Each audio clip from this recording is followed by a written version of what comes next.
지난 시간에는 우리가 열리는 에바다의 은혜, 열리라는 은혜에 대한 말씀을 증거했는데, 그 전에 잠재력 개발이라는 말씀을 증거했어요.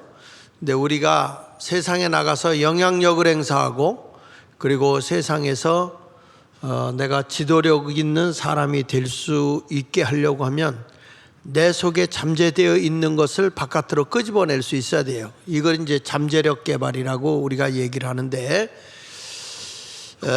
제가 그 전에 책을 읽은 것 가운데 기억나는 것이 어덜트 차일드라고 하는 그런 책입니다. 성인 아이.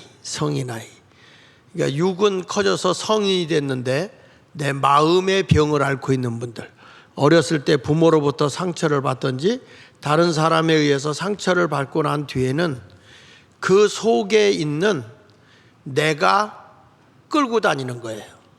그러니까 이번에도 보면 폭력적인 행동을 한 사람 보면 과거의 어떤 아픈 상처가 자기를 지배해서 그런 행동을 하게끔 끌고 가는 거죠. 그러니까 우리 속에 있는 어린 아기를 뽑아내야 버려야 되고, 그 속에 잠재되어 있는 긍정적인 좋은 것은 우리가 찾아서 유능하게 사용할 줄 알아야 된다는 거죠. 이 속에 있는 잘못된 성인 아이, 그 성인 아이를 우리가 빨리 찾아내서 고쳐줘야 되고, 또 좋은 장점은 우리가 키워서 크게 우리가 어떤 일을 해나갈 수 있도록 해줘야 되는 것입니다. 그래서 오늘 우리가 이 잠재력 개발 두 번에 대한 말씀을 여러분에게 증거하는데, 그 헬렌 켈러라고 하는 소경이었던 분이 이런 얘기를 했어요. 인생이라고 하는 것은 과감한 모험을 하거나 아니면 아무것도 아닌 둘 중에 하나를 택하여 살아가는 것이다. 그러니까 인생이라는 건 둘 중에 하나다. 과감하게 어떤 일을 모험적으로 추진하고 가는 사람이 있는가 하면 난 아무것도 아니야 하고 그냥 아무것도 아닌 존재로 일생을 살다가 끝나는 존재가 있다, 이렇게 말합니다. 책 가운데 이 책이 있어요. 그 저자 앤서니 라빈스라는 분이 쓴 책인데, 내 안에 잠든 거인을 깨워라 라는 책이 있습니다. 내 안에 잠든 거인을 깨워라. 이 거인은 바로 사람 안에 잠들어 있는 잠재력. 그 사람은 어떤 잠재력, 긍정적인 걸 깨내고 나면 큰 일을 할 수 있다는 거예요. 큰 일. 근데 그 잠재력이 잘못된 게 나오면 안 되겠죠. 저도 어렸을 때 상처받은 게 있어요. 상처받은 게 있는데, 그게 뭐냐면 내가 그 전에 얘기한 적이 있어요. 우리 어렸을 때만 해도 여자가 남자한테 뭐 주고 그런 거 못했어요. 창피해가지고. 근데 지금도 기억나는 게, 우리 집이 역사적 가난의 사명을 띠고 이 땅에 태어났거든. 그러니까 반찬이라고 그래봐야 그냥 도시락에다가 그 반찬 넣는 그릇 밥 위에다 넣잖아요. 그러면 고추장 하나 딱 주는 거야. 근데 그걸 이제 책보에다 메고 이제 십리길 되는 학교를 가보면 점심 먹으려고 보면 그 도시락이 완전 비빔밥이야. 고추장이 됐죠. 그러니까 날마다 그때는 젓가락도 필요 없어. 그냥 숟가락으로 떠서 먹고 뒤에 끄트머리로 찍어서 빨아먹고, 이제 그렇게 해서 반찬을 먹는 그런 과정이었는데, 그 내 앞자리에 앉은 그 여학생이 상당히 그 집안적 괜찮은 집안이었어요. 근데 이 여학생이 내가 제일 불쌍했나 봐. 자기가 싸갖고 왔던 김을 몇 조각을 날 주더라고, 먹으라고.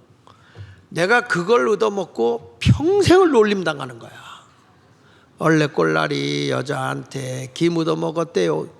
얼마나 어렸을 때 그게 창피한지. 지금도 여자가 딱 나타나면 난 무서워. 왜냐하면 김 줄까봐. 이게 무섭습니다. 근데 진짜 제 아내도 그래요. 당신은 설교하거나 뭐 할 때 보면 아무 할 거 없는데, 우리 집사람 친구들 오거나 뭐 이렇게 오면 제가 피해요. 당신 들어오지 왜 그러냐. 나 여자 무서워. 그리고 피해요. 근데 그게 내 속에는 아직도 있어요. 그때 그 김을 먹지도 못했어요. 하도 애들이 놀래서. 그랬는데 그게 여자들 오면 김을 주면 애들의 놀림감이 된다는 게 어렸을 때 나에게는 큰 상처였어요. 여자에게 가까이 가지를 못했습니다. 그 이유는 바로 내 안에 상처, 어덜트, 그러니까 성인이 되었음에도 어렸을 때의 상처를 준 그 아이, 어린아이가 나를 끌고 다니는 거예요. 그러니까 이 안에도 보면 여러분들이 안 그런 척하고 있고 허울 때는 멀쩡한데 행동을 하는 걸 보면 완전 어린애가 있어요, 없어요? 솔직히 말해봐. 있어, 없어? 있다니까요. 그게 어린아이가 나를 끌고 다니는 거예요. 근데 그런 어떤 잠재된 거 있다가 그런 프라이버시를 살짝 건달해 보세요. 그러면 옛날에 그 이 속에 있던 그 아이가 막 튀어나와서 이상한 행동을 해요. 그러니까 이런 것들이 부정적인 어린아이인데 오늘 말씀을 듣고 여러분들이 다 그걸 지워버렸으면 좋겠어요. 그런데 이 앤서니 라빈스라는 사람이 쓴 책 가운데서 내 안에 잠든 거인을 깨우라, 그 말은 나도 무엇인가 할 수 있는 잠재력이 내 속에 있다는 거예요. 그 잠재력을 끄집어내면 분명히 무엇인가 할 수 있어요. 새로운 일을 해 나갈 수 있다는 것입니다. 그러니까 저 사람이 어떤 것에 도전하고 자극을 받아서 뭔가 하려고 할 때는 내면에 있는 나를 찾아내서 그것이 긍정적인 면으로 이게 활발하게 움직여 버리게 되면 그 사람은 큰 일을 하게 되죠. 환경의 영향을 받지 않고 자신의 결단으로 새로운 일을 해나갈 수 있는 것입니다. 그래서 이 책 안에 보면 이런 내용이 나와요. 이 거인의 사이즈는 어떤 사이즈일까? 도대체 이 거인의 사이즈는 얼마나 큰 사이즈일까? 얼마만큼의 일을 할 수 있을까? 얼마만큼의 개발을 해낼 수 있을까? 이런 얘기들을 하는데, 하나님은 여러분들에게 어떤 일을 진행할 때 성공을 늦추어서 하게 할 수는 있어요. 그런데 반드시 하나님을 의지하고 일을 하는 사람에게는 성공하게 하십니다. 저도 목회를 하면서 느끼는 거지만은 하나님이 당장 빨리 되는 건 아닌데 지나고 그 일을 진행해 보면 하나님이 이루어 놓으셨어요. 이루어 놓으셨어. 아무것도 없던 이 1980년도에 내가 신당동에 교회를 개척하는데 조그만 데서 시작을 했어요. 근데 거기서 시작해가지고 지금 여기까지 이렇게 온 것을 보면 내가 꿈을 이루면서 이루지 않은 것이 없어요. 제가 책을 쓰고 목회를 전도 복팔로부터 시작해서 나중에는 밴드 목회로 해서 지금은 인성교육까지, 그리고 사회 변화와 국가 변화까지 간다. 그러니까 개인의 변화는 가정을 변화시키고, 가정은 교회를 변화시키고, 교회는 사회를 변화시키고, 사회는 결국에 국가까지 변화시킨다 하는 이런 이야기를 하면서 우리 교회가 마을이 있어서 교회가 됐으니 이제 교회가 세워졌을 때 이 교회는 마을을 변화시켜야 된다. 그래서 마을을 섬기기에 하면서 우리는 범죄 없는 마을도 만들지 않았어요? 그러니까 내면에 있는 어떤 잠재된 능력을 바깥으로 발휘해버리게 되면 어떤 일이든 성취할 수가 있다, 그 말이에요. 그러니까 나이가 들어서 난 안 돼 이런 말 하지 마십시오. 하나님은 내면의 사람을 보고 일하시는 분인 것을 믿으시기를 바랍니다. 그 다음에 이제 정광영 씨가 지은 책 가운데 이런 책이 있어요. 내 안에 잠든 나를 깨워라. 한번 따라 합시다. 내 안에 잠든 나를 깨워라. 근데 이 책에서 결론이 이겁니다. 꿈이 없다면 아직 잠에서 깨어나지 않은 것이다. 당신에게 새로운 어떤 꿈과 비전을 갖지 않는다면 당신은 아직도 잠에서 깨어나지 않은 것이라는 거예요. 흔히 세상 사람들은 나이 들면 아무것도 할 필요가 없어 이렇게 생각하는 분들이 있는데 그렇지 않습니다. 여러분, 나이가 많아도 꿈이 있는 사람은 젊은 사람이에요. 젊어도 꿈이 없는 사람은 노인네예요. 옆 사람 한번 보세요. 늙었는가 젊었는가 물어보세요. 나이는요, 저 좀 보세요. 나이는요 숫자일 뿐이야. 다시, 나이는 뭐라고요? 숫자일 뿐이야. 얼마만큼 여러분이 꿈을 갖고 살아가느냐, 그게 중요한 거예요. 젊은이들도 꿈이 없고 비전이 없으면 아무것도 못해요. 근데 꿈이 있는 사람은 뭔가 이루어낸다고요. 세상을 살아가면서 시련을 겪지 않는 사람이 어디 있어요? 다 시련을 겪지. 근데 그 시련을 몇 번 넘다 보면요, 시련이 아닙니다. 예를 들면 문지방 터가 있어요. 어린애기는 그 문지방을 넘으려면 너무 힘들어. 시련이 와. 근데 우리는 이미 그걸 다 넘고 넘어서 시련이 아니야. 그거는 세상을 살아가는 것도 똑같아요. 누구는 힘들어 죽겠다 그러는데 뭘 그까지 걸 갖고 힘들다고 그래. 그보다 더 큰 일도 얼마든지 있어. 그래서 그걸 가볍게 넘어가는 분이 있어요. 제가 학교 문제 때문에 본의 아니게 고발을 많이 당해서 경찰서를 참 많이 다녔어요. 처음에 갈 때는 상당히 부담스럽더라고. 처음 가는 거니까. 나는요, 일생을 살아가는 동안에 경찰서가 나하고 상관없을 줄 알았어. 근데 학교 오는데 거짓된 자들이 고발을 했는데 몇 건을 고발했냐? 106건이요. 근데 금년 들어서 지금 또 고발당한 게 4건이요. 교육청하고 권익위하고도 싸우는데. 근데 재밌는 거는 죄가 없으니까 하나도 기소된 게 없잖아요. 그러니까 이제 들어가서 경찰하고 얘기합니다. 옛날에는 부담스러운데 지금 하나도 부담이 안 돼요. 하다가 내가 물어보죠. 잘 모르는 거 있으면 제가 좀 학교 측으로 전화도 해도 되겠습니까? 그러면 전화 오세요. 그래요. 그러니까 거기서 조사받다가 전화도 하고 잠깐 좀 나가서 의논하고 와도 될까요? 그러면은 나가서 의논하고 오세요. 이래. 이제는 즐겨. 근데 처음에는 그 시련이 힘들고 어려운 거였는데 그걸 몇 번 겪고 지나가면 그건 시련이 아니더라고요. 우리 인생도 똑같아요. 어떤 일이 부딪힐 때 힘들다, 어렵다 이런 생각을 하는데 그런 걸 몇 번 견디어내면요, 이까지 것 하고 그냥 넘어갈 수 있어요. 맞습니까? 시련을 많이 겪은 사람들은요, 처음에는 고생스러워도 어떤 사람이 그걸 시련이라 그러면 이거 뭘 그까지 걸 가지고 시련이라고 그래? 그러면서 아주 우습게 봐버려요. 그만큼 고난을 뛰어넘었다는 것입니다. 그런데 수천 년 전에 하나님은 이스라엘 백성을 통해서 엄청난 일을 합니다. 백성들이 감당할 수 없는 일을 하나님은 백성들에게 믿음을 주어서 일을 하게 하십니다. 오늘도 우리 하나님은 여러분들 속에 내면의 새로운 능력의 사람을 세우길 원합니다. 어떤 아버지가 자녀가 병들어서 고칠 수 없을 때 예수님께 찾아와서 예수님, 할 수만 있으면 내 아이를 좀 고쳐주십시오. 예수님이 할 수 있거든요. 무슨 말이냐? 믿는 자에게는 능히 하지 못할 일이 없어. 믿으면 할 수 있어. 근데 그 아버지가 주여 내가 믿습니다. 내 믿음 없는 걸 도와주십시오 라고 하는 순간에 아이의 병을 고쳐줬단 말이죠. 그러니까 사람들이 생각할 때 이건 안 돼, 불가능해 라고 딱 단정을 짓는 순간에 하나님은 할 수 있어 이렇게 말하는 거예요. 여러분, 불가능한 일을 가능하게 하시는 하나님을 믿으시기를 바랍니다. 그래서 오늘 내 안에 거인을 밖으로 끄집어내자는 거예요. 오늘도 여러분들의 잠든 거인을 끄집어내시기를 바랍니다. 나를 깨우시기를 축복합니다. 보십시오. 이스라엘 백성들 앞에 블레셋 군대가 에워쌉니다. 에워쌌는데 이스라엘 군대가 부들부들 떨어요. 사울 왕이 통치할 때. 근데 거기에 누가 면회를 갔냐면 어린 다윗이 아버지 심부름으로 형들의 면회를 가보니까 형들이 저쪽 블레셋 군대의 군대 장관 골리앗 때문에 엄청나게 두려워하고 무서워하고 있는 거예요. 근데 다윗은 나이가 어린 소년이잖아요. 그는 사자와 곰하고 양과 염소를 지켜내기 위해서 싸웠단 말이죠. 그때마다 하나님이 도운 것을 경험을 했어요.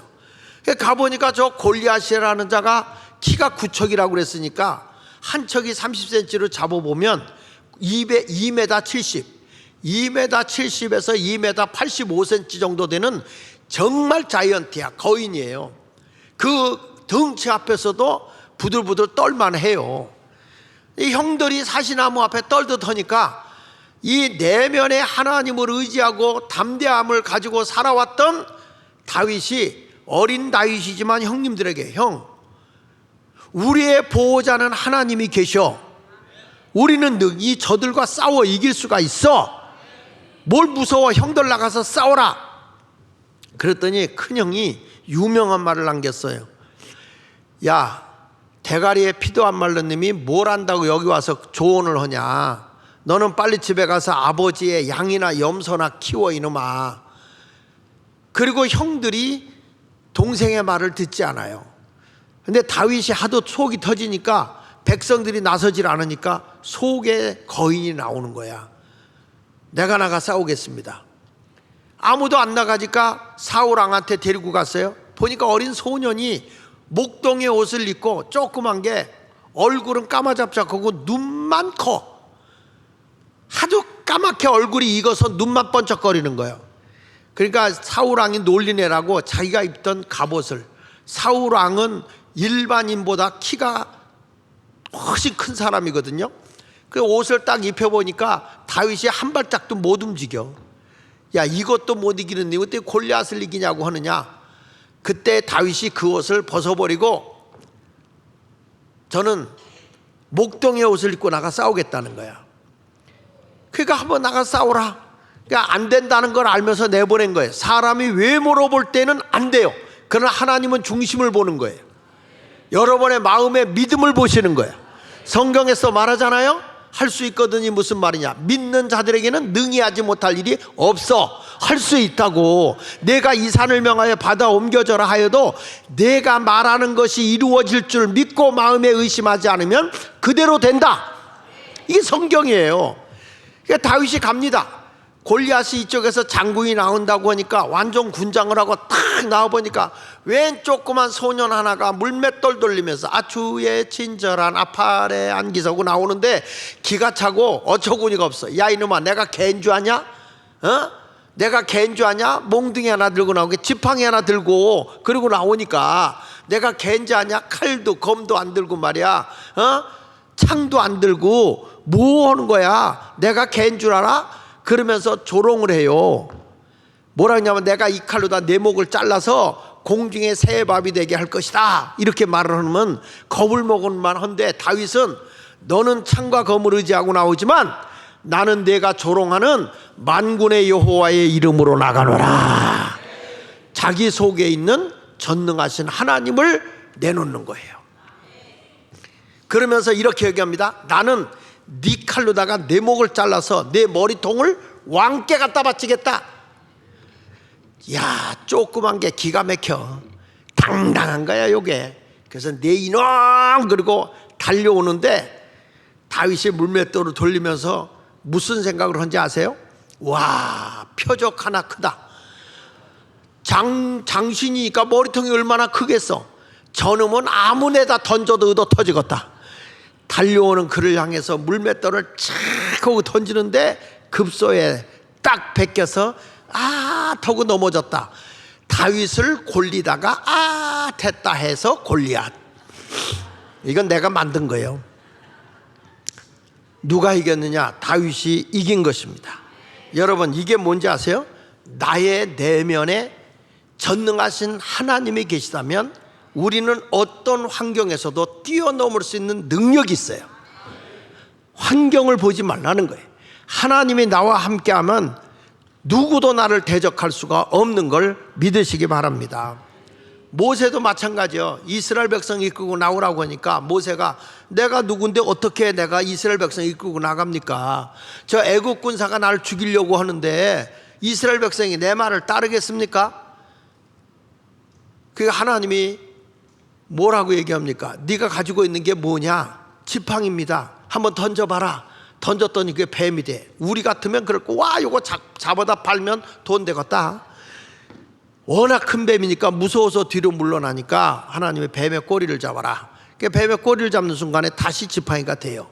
봐라, 이 지팡이도 내가 얼마든지 뱀이 되게 하고 다시 지팡이가 되게 할 수 있어. 너도 내가 존귀하게 쓸 수 있다, 이 말이에요. 그러니까 모세가 그걸 못 믿고 못 나서요. 근데 하나님이 볼 때에 이스라엘 백성을 지도할 수 있는 능력의 잠재력이 모세 속에는 있는 거야, 하나님이 보실 때. 근데 외적인 환경 때문에 두려워서 이걸 못 끄집어내는 거예요. 여러분 한 사람 한 사람에게는 다 하나님이 하나님의 영을 받은 사람이기 때문에 다 잠재력이 있어요. 그 장점 좋은 걸 끄집어내면 존귀하게 여러분이 쓰임받는 거란 말이에요. 이게 못하니까 야, 그러면 내 손을 품에다 넣어봐.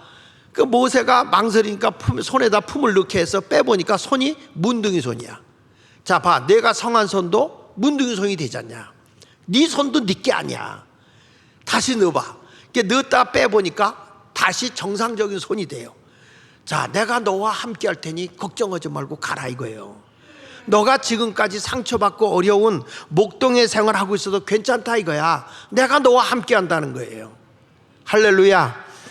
그러니까 모세가 그래도 나는 말 주변이 없어서, 아니 애굽에서 어렸을 때 자란 사람이 애굽 말을 얼마나 잘하는데 말을 못해요.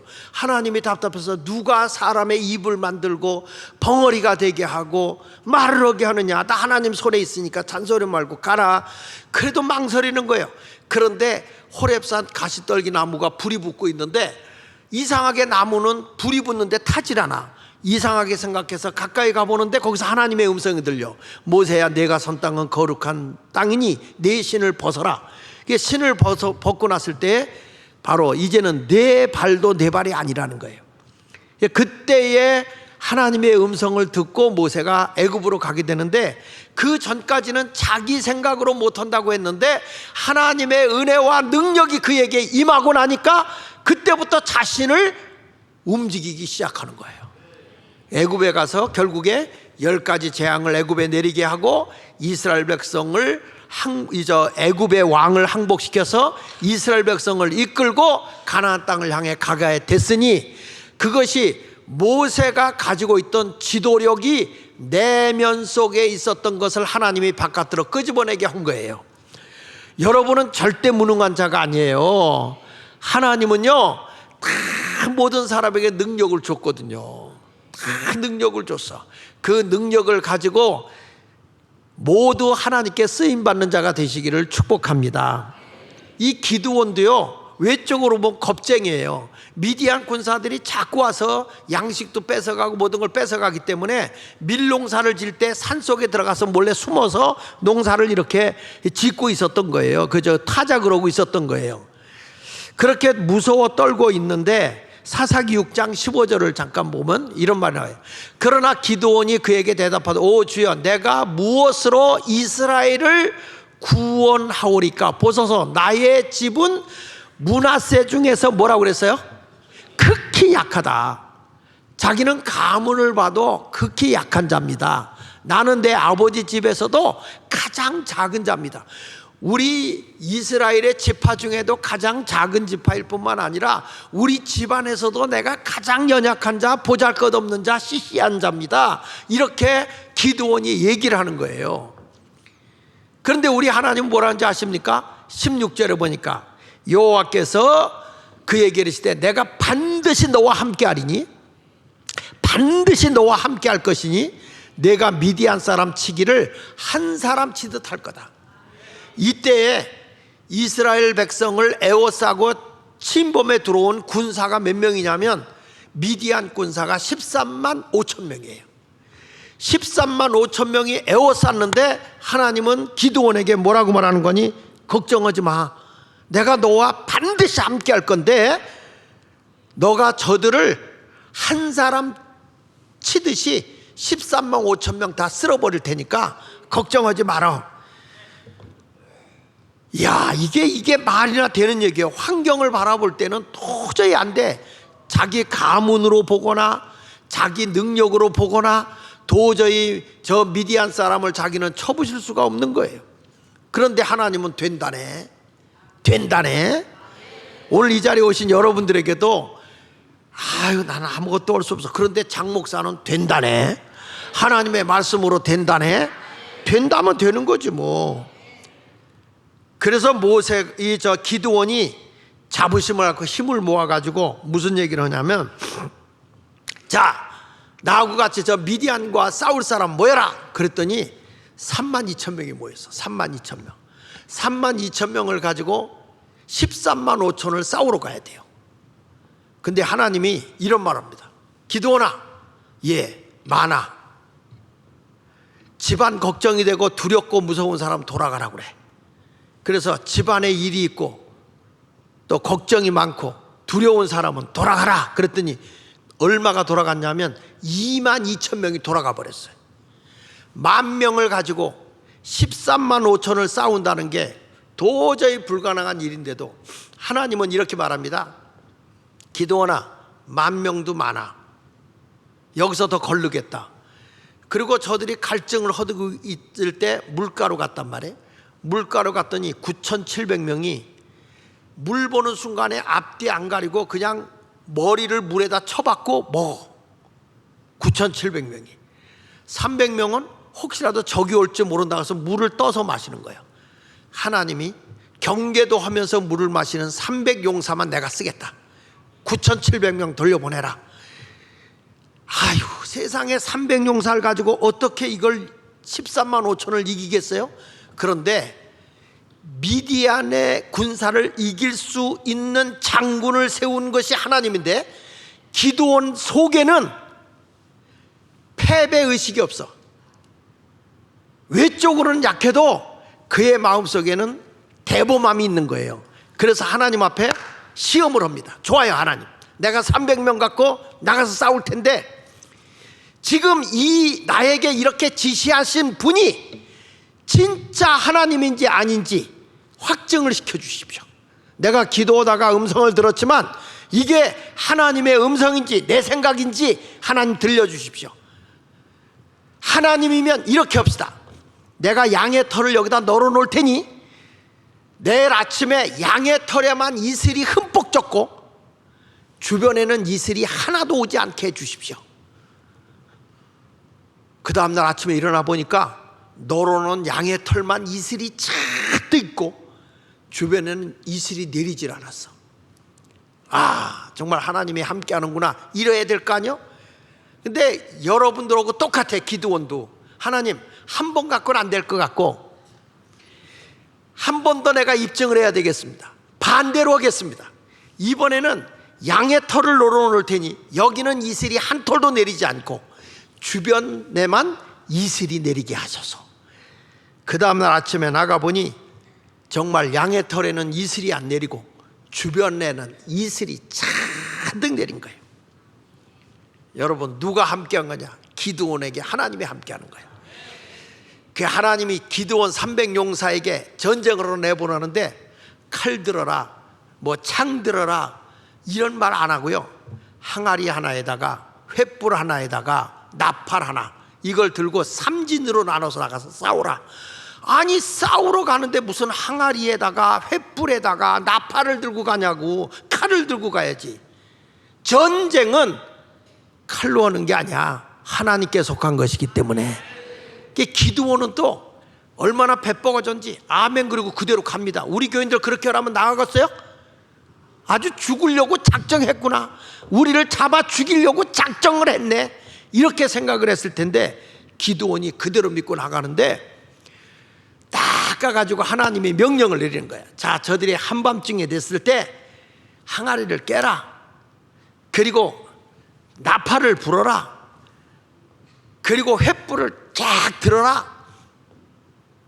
기드온의 300용사가 나팔을 부는데, 나팔이 뭐 요즘처럼 이렇게 트럼펫 불듯이 삐삐삐삐 하는 게 아니야. 그냥 뚜 이렇게 부는 거예요. 길게 부는 거예요. 그냥 나팔을 그렇게 부는데 300명이 다 부는 거예요. 나팔을 불고 사람들이 말해요. 자다가 쥐들끼리 일어나가지고 이게 아군인지 저게 적군인지를 몰라. 칼은 하나도 없는데 자기들끼리 자기 칼로 자기들이 찍어서 몇만 죽은지 아세요? 12만 명이 죽어. 12만 명이 죽고 15,000명이 포로로 잡혀가는 거예요. 이게 하나님의 역사인 걸 믿으시기 바랍니다. 여기 사사기 8장 10절에 보면요, 이때 세바 살문나가 결골에 있는데 동방사람 모든 군대 중에 칼든 자 몇 명이 12만 명이 죽었고 그 남은 15,000명가량은 그들을 따라와서 거기에 있더라. 잡혀온 거예요. 여러분, 칼로다가 이기는 게 아닙니다. 하나님이 나와 함께하면 능히 이길 수 있는 걸 믿으시고요, 우리 속에 믿음의 영적 잠재력을 가지면 승리할 수 있는 거예요. 기드온이 있는 동안에 하나님이 함께하니까 40년 동안 전쟁이었고 아주 평온했다 그랬어요. 여기 사사기 8장 28절에 보면 미디안이 이스라엘 자손에 복종하여 다시는 그 머리를 들지 못하였으므로 기드온이 사는 40년 동안 그 땅이 뭐 했다고요? 평온하였더라. 하나님이 우리의 내면에 있는 믿음을 바깥으로 끄집어내면 그 믿음의 능력을 가지고 하나님이 존귀하게 쓰는 거예요. 여러분들이 이제 이 여름 수련회도 끝나고 8월부터 후반기에 들어가니까 8, 9, 10, 11, 12 이제 5개월 남았단 말이야. 이 5개월 동안에 패배자의 인생으로 살지 말고 승리자로 살길 바라요. 내 속에 있는 잠재력을 끄집어낼 수 있는 여러분이 되시길 바랍니다. 씨앗은 말이에요. 그 안에 생명력이 있잖아요. 그걸 집어넣고 뿌리 심어 놓으면 그것이 나중에는 썩어지면서 싹이 나서 열매를 많이 맺는 거예요. 그와 똑같이 영적인 잠재력을 내가 여기서 끄집어내는 순간에 하나님의 능력이 나타나는 거예요. 잠재력이 뭐예요? 숨어있는 내면의 내 능력이요. 한번 따라합시다. 숨어있는 내면의 능력이다. 그게 잠재력이에요. 잠재력. 그 사람이 잠재력을 가지고 있는 것만 끄집어내버리면 얼마나 영향력 있는 사람, 최고의 지도력 있는 사람, 이런 사람이 되겠습니까? 여러분 모두가 그런 삶이 되기를 원하십니까? 그렇게 되려면 첫째, 성경이 이렇게 말합니다. 부르짖어 기도해라. 성경에 보니까 부르짖으라는 거예요. 여기 사사기 6장 3절부터 이스라엘이 파종되면 미디안과 아멜렉과 동방 사람들이 치러 올라와서 진을 치고 가사에 이르도록 토지소산을 멸하여 이스라엘 가운데서 먹을 것을 남겨두지 아니하며 양이나 소나 나귀도 남기지 아니하니 이는 그들이 그들의 짐승과 장막을 가지고 올라와 메뚜기 떼같이 많이 들어오니 그 사람과 낙타가 무수함이라. 그들이 그 땅에 들어와 멸하려 하니 이스라엘이 미디안으로 말미암아 뭐가 심했다? 미디안 사람 때문에 이스라엘이 먹고 살기가 힘든 거예요. 가난이 심했어요. 그래서 이에 이스라엘 자손이 여호와께 부르짖었다는 거예요. 여러분이 경제적으로 힘들고 어려운 일이 만나잖아요. 난 여러분들이 하나님 앞에 부르짖어 기도하시기를 바랍니다. 성경에 보니까 일용할 양식을 주옵시고, 우리 주님이 가르쳐준 기도문 가운데도 일용할 양식을 달라고 기도하라 그랬어. 기도하라. 뭐 어쩌면 되겠지, 뭐 산입에 뭐 풀칠하려고 그러지 말고 기도해야 하나님의 능력이 나타나는 거예요. 미디안 사람들이 그렇게 이스라엘을 짓밟고 모든 걸 다 뺏어갔잖아요. 그러니까 우리나라도 이 중국, 명나라, 당나라 이런 데서부터 계속 거란 쪽까지 남한을, 이 한반도를 침범해 가지고 다 뺏어갔다고요. 사실은 일본 사람보다 더 못되게 우리나라를 괴롭힌 건 중국 놈들이요. 중공이라고, 중공. 지독하게 우리나라를 괴롭혀 가지고 나중에 먹을 게 있어야지 다 가져가니까. 그러니까 저들이 안 먹는 거 버리고 간 것만 우리는 그걸로 요리해서 먹은 게 이제 내장탕, 순댓국, 꼬리곰탕, 족탕, 뭐 머리고기, 순댓국. 저들은 안 먹는 거 다 버리니까 우리 먹고 살아야 되잖아요. 먹고 살아야 되니까 몸통 다 갖고 하니까 머리 남겨놓고 족발 남겨놓고 다 하니까 그런 거 가지고 우리 먹고 사는 거예요. 그 미국에 가도요, 한국 사람들이 희한하게 보니까 미국 고기 다 발라놓고 등뼈 같은 거 있잖아요. 그런 거 다 버린다고. 뼈 같은 거 다 버렸다고. 한국 사람이 가고 난 뒤부터 지금 판다니까. 한국 사람이 그걸 가지고 탕을 해면 설렁탕 해먹지, 다 요리를 해먹는 거예요. 그러니까 우리 민족은요, 어디다 내놔도요 굶어 죽는 법이 없습니다. 제가 한 번은 라스베가스에서 집회를 하고 차 타고 오다가 그 LA에 있는 장로님이, 목사님 그 라스베가스 어디서 만나자고. 그래서 중간에서 둘이 만났는데 기껏 가는 게 한국 사람이 말이야 그 허벌판에다가 멧돼지 고기를 차렸어. 멧돼지를 키워서 아무도 살지 않는 집에 멧돼지 식당이 있더라니까. 그 한국 사람은요 사막에 갖다 놔도 선인장 같아. 선인장 같아. 왜냐하면 우리 민족은 봄, 여름, 가을, 겨울 추운 데서도 살아봤고 더운 데서도 살아봤고 그저 노곤노곤한 데서 살아봤고 그래서 어디 가도 다 살아. 침대에서도 잘 줄 알고 바닥에서 살 줄도 알고 어디 가도 우리 민족은 다 잘 줄 알고 못 먹는 게 없습니다. 육식을 못합니까? 채식을 못합니까? 뭐든지. 중국 사람들이 한국 사람 독에 의해서 말려 죽이려고 준 게 메밀이에요. 메밀은 독성이 있어가지고 그거 많이 먹으면 살이 빠져 죽는단 말이에요. 그런데 한국 사람은 메밀국수를 해 먹어. 어떻게 된 거야? 저들은 저거 먹으면 말라서 죽어야 되는데 왜 안 죽나 하고 봤더니 독을 없애는 무즙을 갈아서 거기다 넣으면 독이 없어진다네. 그러니 한국 사람들은 믿음이 좋아서 무슨 독을 마셔도 해를 받지 않는단 말이야. 독극물을 먹어도 살아. 예? 여러분, 이렇게 대한민국은 창의성이 있는 민족이요. 우리 부모님들이 그렇게 살았어요. 식구가 많다 그러면요, 간장 짜게 했다 물만 조금 더 부으면 국이 더 나와. 세계를 돌아다녀 봐도 이렇게 그냥 먹을 걸 나눠 먹어도 문제가 없는 나라는 대한민국밖에 없어요. 양식은 1인분 이렇게 딱 나오지만 우리는 몇 인분이 어디서 그냥 물 붓는 대로 분수가 나오는 거지. 예? 좀 싱거우면 소금 조금 더 넣으면 되는 거고, 간장 조금 더 넣으면 되는 거고. 그래서 우리 민족은 나눠 먹고 숟가락만 몇 개 더 넣으면 돼요. 그래서 미국은 손님이 간다 그럴 때도 미리 예약 안 하고 가면 안 돼. 왜? 몇 인분에 딱 맞춰서 놨는데 우리는 막 데리고 가도 괜찮아. 여러분, 우리 하나님께서 이렇게 궁핍할 때 이스라엘 자손이 여호와께 부르짖었더니 하나님이 필요한 걸 주신단 말이죠. 나는 할 수 없어, 나는 무기력해 이러지 말고요, 전능하신 하나님께 부르짖으면 우리 하나님이 내 마음속에 잠재력을 끄집어내서 너는 할 수 있어, 이거 헤쳐나갈 수 있어, 이길 수 있어, 이렇게 바꿔놓을 줄로 믿습니다. 에레미야도 감옥에 갇혔을 때 하나님이 일을 행하시는 여호와, 그것을 지어 성취케 하시는 여호와께서 이르시되, 에레미야 33장 3절에 너는 내게 부르짖어라, 내가 내게 응답하겠고 내가 알지 못하는 크고 은밀한 일을 내게 보여줄 것이다. 하나님 앞에 기도하면 해결해 준다는 거예요. 할렐루야. 야, 시간이 갔지만 내가 한번 할게요. 시골에 계신 목사님이, 우리 개척하고 얼마 안 됐을 때요, 난 철저하게 교인들에게 성미살 훈련을 시켰거든. 개척할 때 성미살 가져왔어. 시골에 있는 목사님이 애를 데리고 왔어. 애를 데리고 와서 식사하셨냐 했더니 못했대. 그때 뭐 생활비라고 5만 원 줄 때니까 뭐 없을 때죠.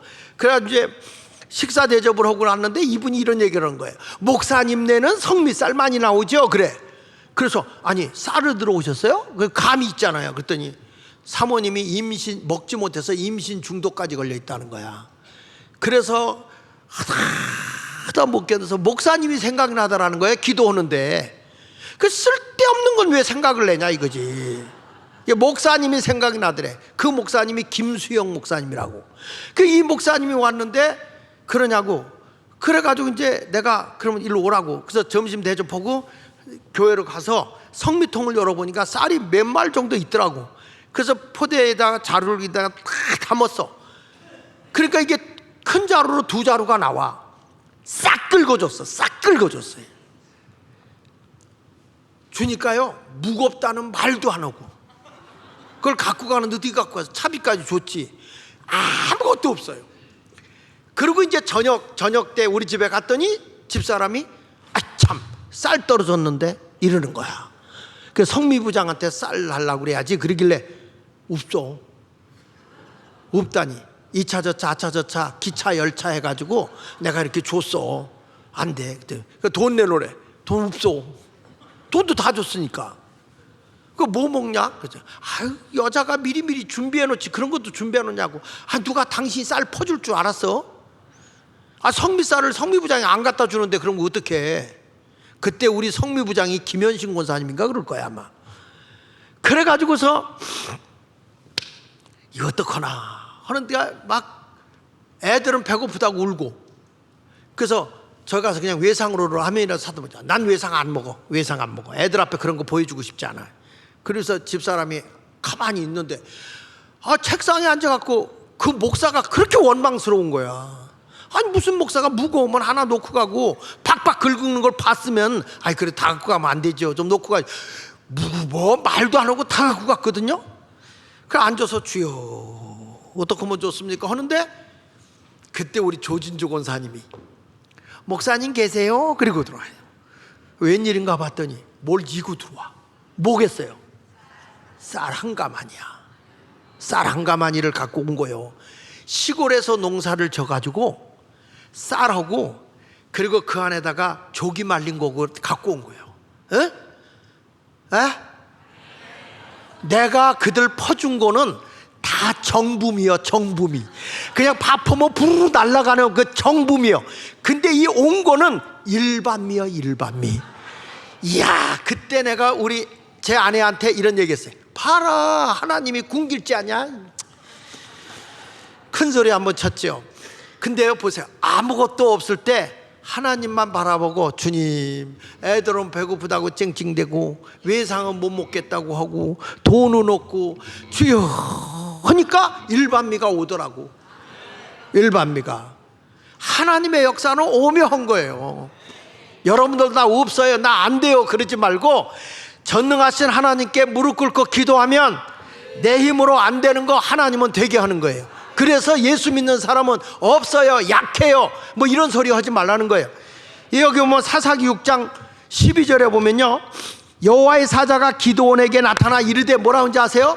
큰 용사여, 여호와께서 나와 함께 계시도다. 너와 함께 계시도다.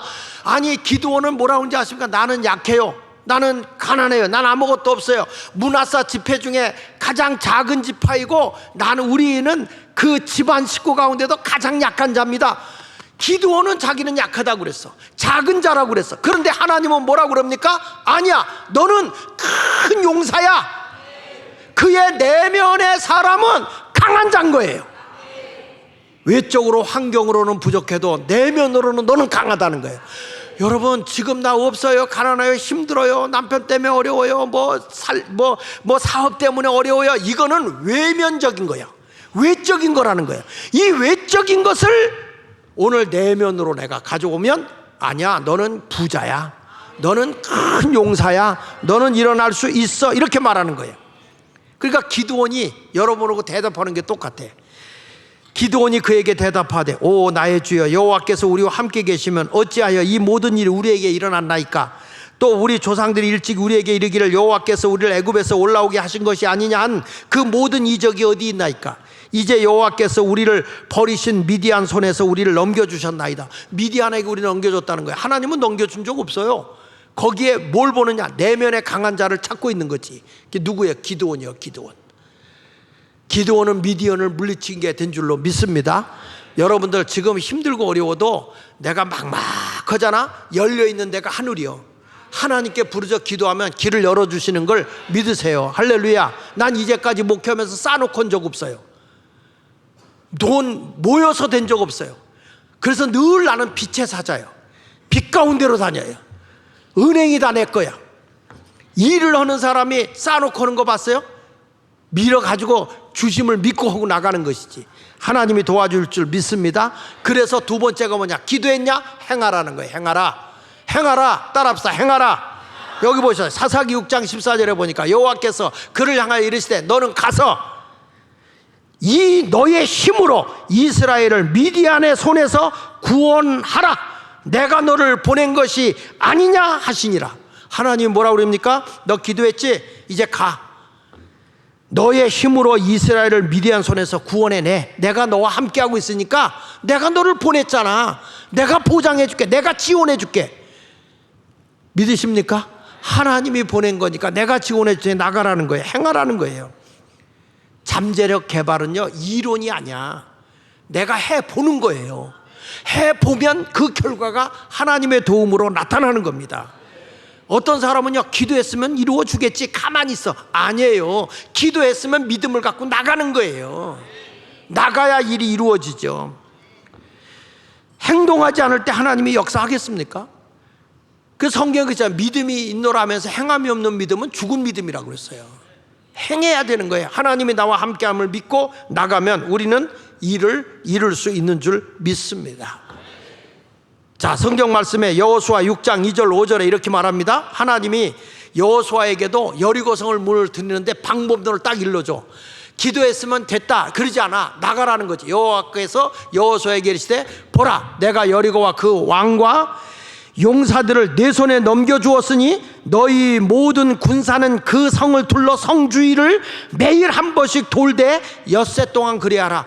여리고 성이 아무리 두툼하고 군사력이 강해도 그 성 내가 무너뜨릴 테니까 너 가만히 앉아있지만 말고 기도하고 주여 성이 무너지게 하소서 그러지 말고 하루에 한 바퀴씩 돌아.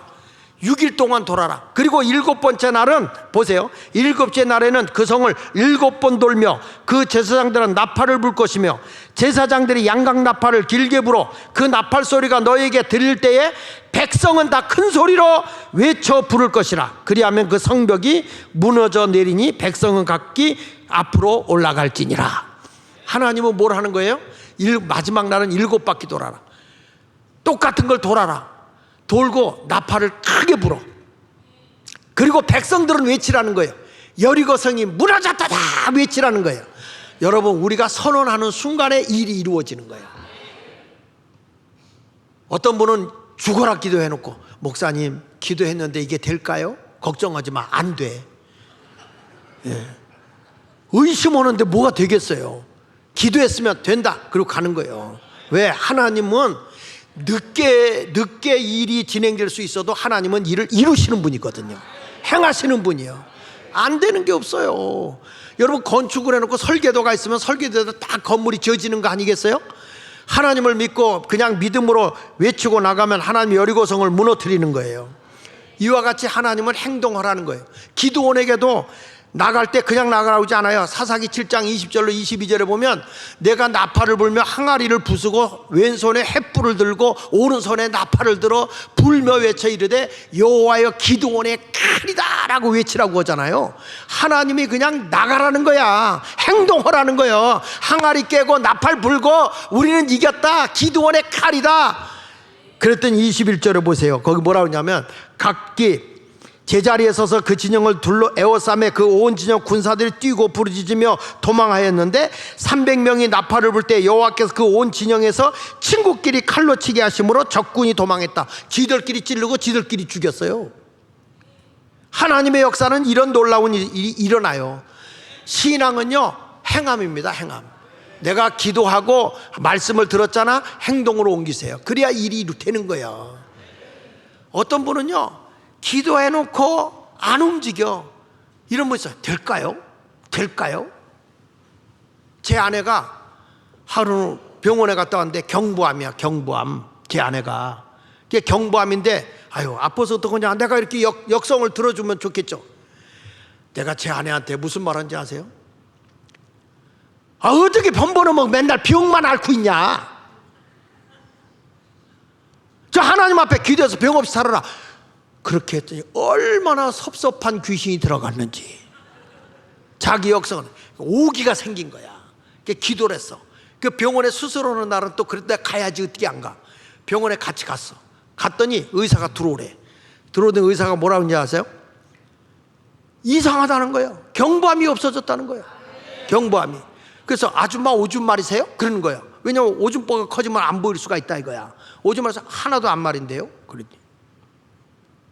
그래 없어진 거예요.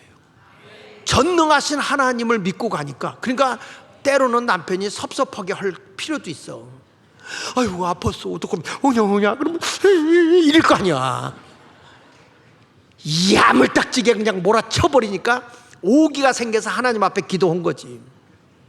그래서 어떤 병이 와도 걱정을 안 해. 저 양반은요. 오히려 대범해. 우리는요 약한 존재야. 그러나 하나님은 강하시잖아요. 고린도서 1장 25절 26절 여기 보면 형제들아 너희 부르심을 보라. 육체를 따라 지혜로운 자가 많지 않으면 능한 자가 많지 않냐며 문벌 좋은 자가 많지 않다. 그러나 하나님께서는 세상에 미련한 것들을 택하사 지혜 있는 자들을 부끄럽게 하려 하시고 세상에 약한 것들을 택하사 강한 것들을 부끄럽게 하시며 하나님께서 세상에 천한 것들과 멸시받는 것들과 없는 것들을 택하사 있는 것들을 폐하려 하시나니 이는 아무 육체도 하나님 앞에서 자랑하지 못하게 하려 하심이니라. 우리가 하나님의 능력을 믿으면요 약한 것도 강해질 수 있어요. 하나님은 약한 자를 부르신 거예요. 오늘 이 자리에 병 들어왔어도 괜찮아요. 교회를 개척할 때 나는 개척할 때 보니까 어쩌면 하나같이 인생 개척자들만 와요. 아니 교회가 좀 안정되고 괜찮은 사람이 와야 헌금도 제대로 해가지고 교회가 부흥될 거 아니야. 전부 다 얼굴에 가난, 충만 뭐 이런 사람 고통의 멍에 벗으려고 찬송가를 불러도 이런 노래만 부르면 좋아해. 천부 의지 없어 손 들고 옵니다. 왜냐하면 다 털어먹고 손 들고 오는 거야. 그렇지 않으면 어찌해야 좋을지 주여 인도하소서. 나도 어떻게 해야 될지 모르겠어. 그렇지 않으면 빈손 들고 앞에 가. 뭘 가진 게 있어야 들고 올 게 있지.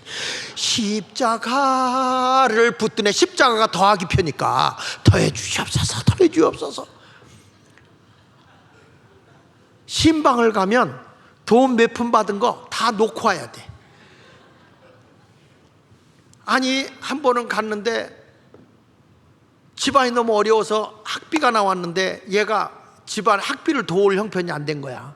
그러니까 얘가 통지를 뜯어놓고 엎으러서 그렇게 울고 있는 거예요. 어린 애가 고등학교를 못 가고. 그 목사인 내가 가서, 내가 그랬을 때 학비를 못 내고 학교에서 쫓겨난 적이 있었기 때문에 걱정하지 마라, 내가 도울게, 내가 댈게. 나도 개뿔도 없어. 원래 개는 뿔이 없잖아. 그래도 그냥 목사는요 입으로 한다니까, 입으로.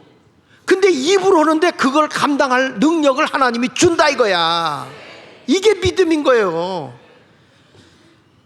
여러분, 부족해도 괜찮아요. 전능하신 하나님이 있기 때문에 여러분 모든 걸 다 감당할 수 있도록 하나님 능력을 주실 줄 믿습니다. 따라합시다. 기도했으면 행하라.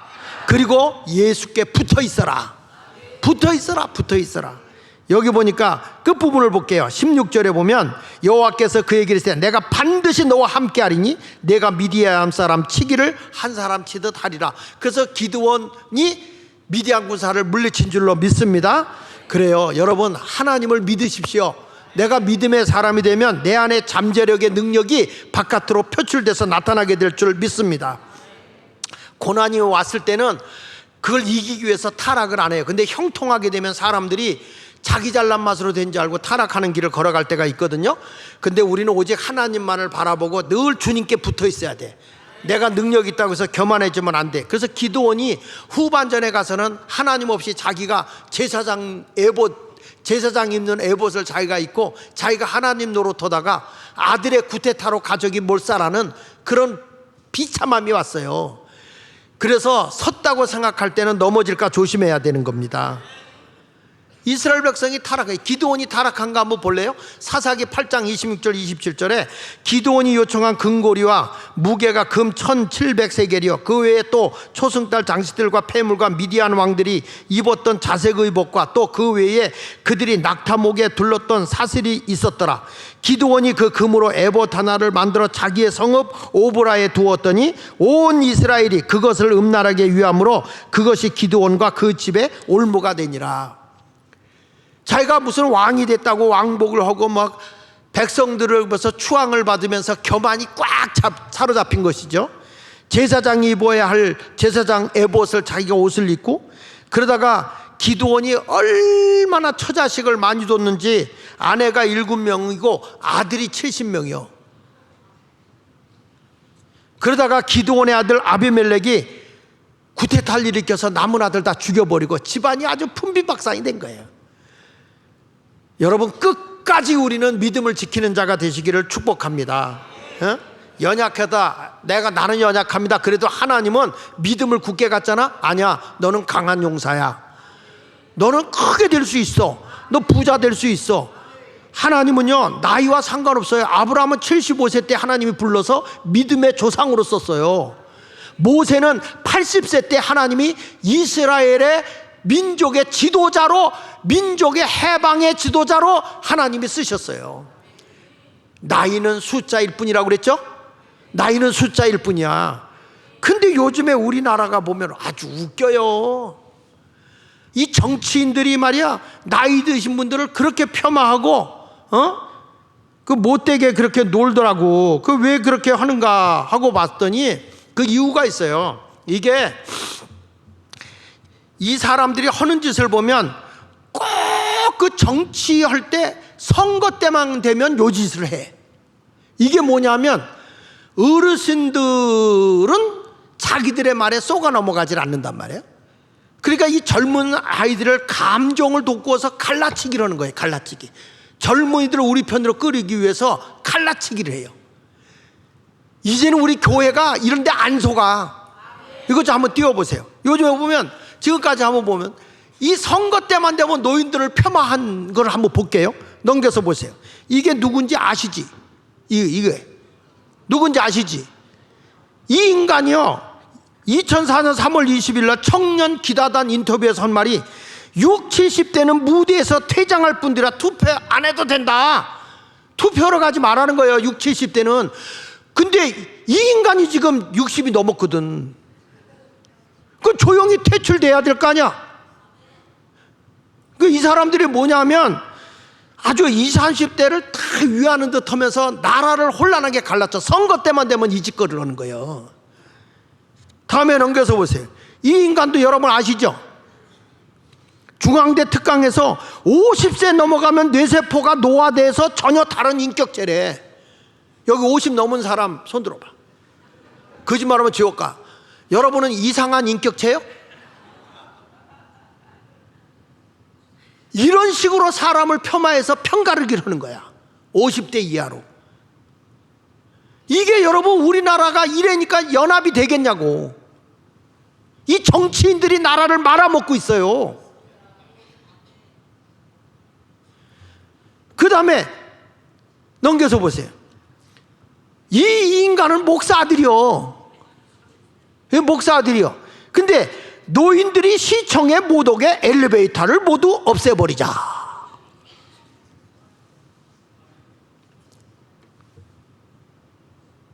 이게 말이 돼? 지금 여러분 이렇게 막 엉터리 같은 일들을 해. 또 넘겨서 볼게요. 하여튼 얼굴 보면 좀 재수가 없어.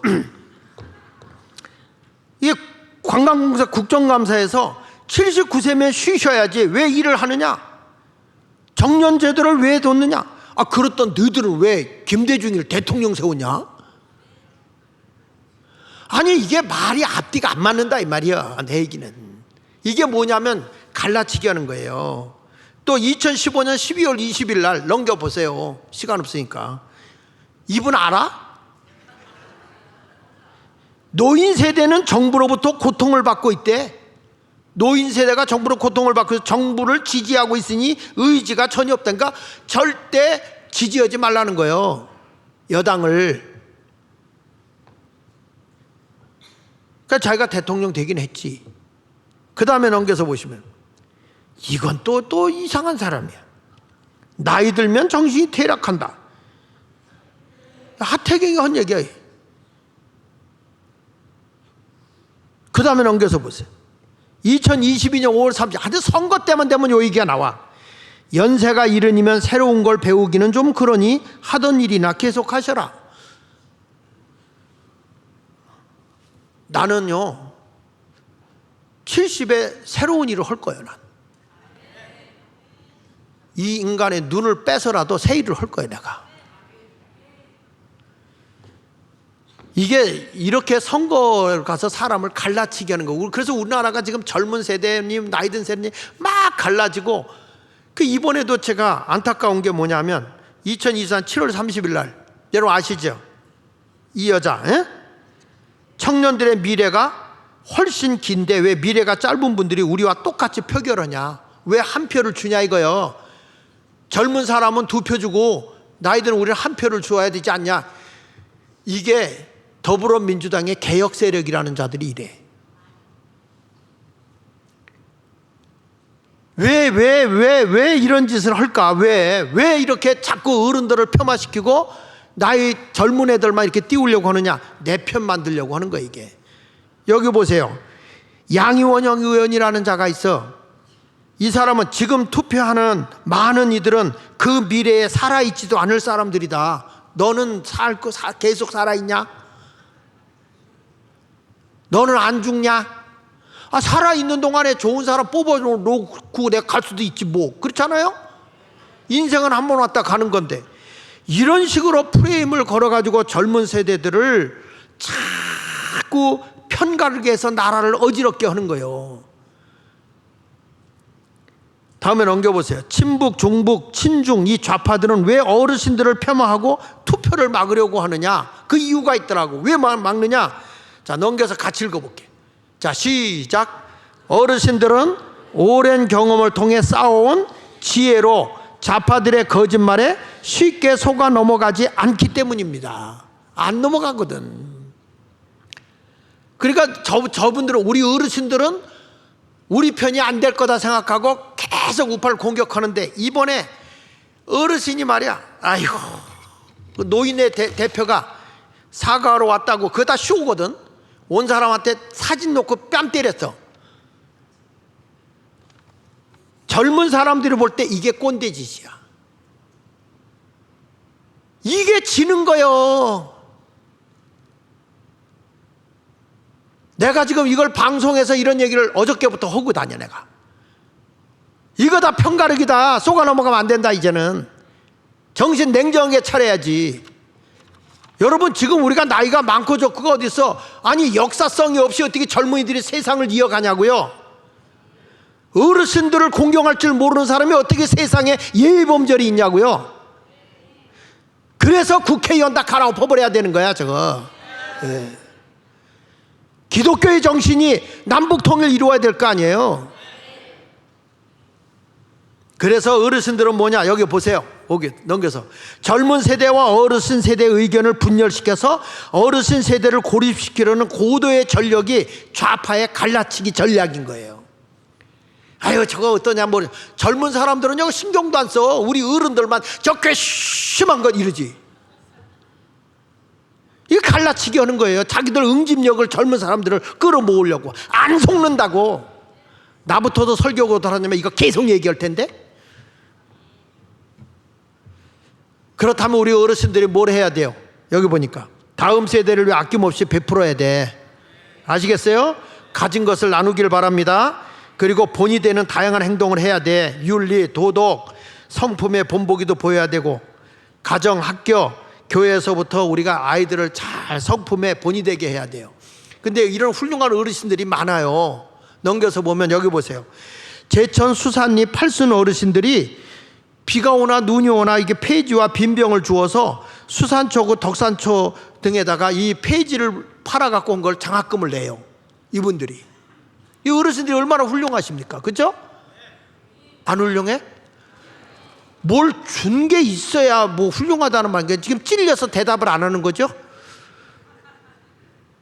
여기 전남 해남의 김종익 씨는 폐품 팔아서 장학금 전달했고, 강원 양구의 이정철 씨도 이런 쓰레기 같은 거 모아가, 자기가 돈이 없으니까 이런 걸 모아가지고 이렇게 했단 말이야. 선행을 했다고요. 여러분, 어르신들이 얼마나 나라를 생각합니까? 넘겨서 한번 보시고, 거기 보면 이제 아이들, 혼자 외로운 애들, 어르신들이 이렇게 공부도 좀 시켜주고, 또 이렇게 나무 우거진 것도 잘라주기도 하고, 또 서예 같은 것도 가르쳐 주기도 하고, 기술의 능력도 나누고. 여러분, 어르신들도 할 일 많습니다. 인생은 아까 얘기했어. 모세는 80세에 불렀어. 하나님이 120세까지 살았어요. 인생은 100세부터요. 그러니까 늙었다고 하는 순간 늙는 거예요. 늙었다고 생각하지 말고 선한 일을 하면서 삽시다. 넘겨서, 자, 여러분들 감사하고 사십시오. 나의 희생으로 대한민국이 존재하는 거예요. 우리가 이렇게까지 정말 산업화 운동하면서, 지금 이 자리에 보면 저도 이제 산업화 때부터 있던 사람이고, 나는 공장에 가서 공돌이 생활을 했어요. 여자분들은 뭐라고 그랬지? 공순이. 그렇게 무시당하면서까지 우리가 일을 했어요. 돈도 얼마 못 받았어. 죽어라 일해봐야 그때 12원 줬어. 12원. 내가 대우전자에 라인장까지 했던 사람인데 12원 받았어. 그렇게 그렇게 할 때, 그때 버스 한 번 타면 7원이야. 7원. 버스 한 번 타면 7원인데 한 달 월급이 12원이요. 말귀를 못 알아들어. 그렇게 희생하면서 대한민국 산업화를 일으켰단 말이에요. 그런데 이런 어르신들 때문에 우리가 이렇게 대한민국이 살기 좋은 나라 됐잖아요. 아멘입니까? 그러면 이제부터 우리도 더 좋은 일 합시다. 여러분, 나이 들은 거 아니에요. 우리 얼마든지 일할 수 있어요. 얼마나 대한민국 이렇게 세울 수 있어요? 더 이상 우리는 속지 맙시다. 따라합시다. 속지 말자. 우리의 잠재력을 바깥으로 노출시켜 위대한 일을 하자. 그런 성도가 되시기를 예수 이름으로 축원합니다. 기도합시다. 오늘